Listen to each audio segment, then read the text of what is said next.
ang tinatawag na e-bike. Ayan, pwede mo. And tas vlog. Okay, sabihin mo, mag-wave ka nga. Ilang oras itong chinachat? 4-5. Ano na dyan? Full charge na siya. Kusang mamamatay pag napuno. Ano yan? Maghapon na yan? Mil! Apo. Maghapon na. Bili ako ng alas 8. Mamaya pa alas 11 ko iuwi. Okay. Galing ano? Apo. Kabisado mo na mga taga-Siluna. Apo. Ayan ang may tindahan na yun. Oo. Tatlo ba ganyan yan? Opo. Sa kapatid niya isa. Bali 4. Siya rin ang bumili. Alin dyan may tindahan? Kaso pala, no?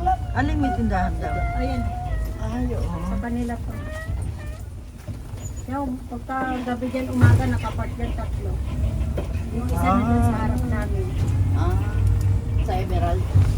Doon lang ako oh. Andyan na siguro sila Lila. Andiyan na siguro. Hindi, Andyan na sila. Osen? Hindi, baka lang. Wala na. Wala. Baka wala pa sila. Okay. Ito nga ako lagi nagpapakasya ako. Kaya ba? Oo nga. Ayan, magbababa na ng pinamili. Ayan, nakita niyo yan. Ayan. Ayan ang aking bahay. Wait lang. Ayan, tutulong pa si ano.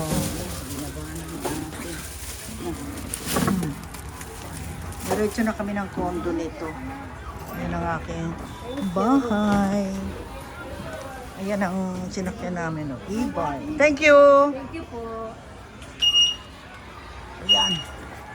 Ito na kami, tindahan ko.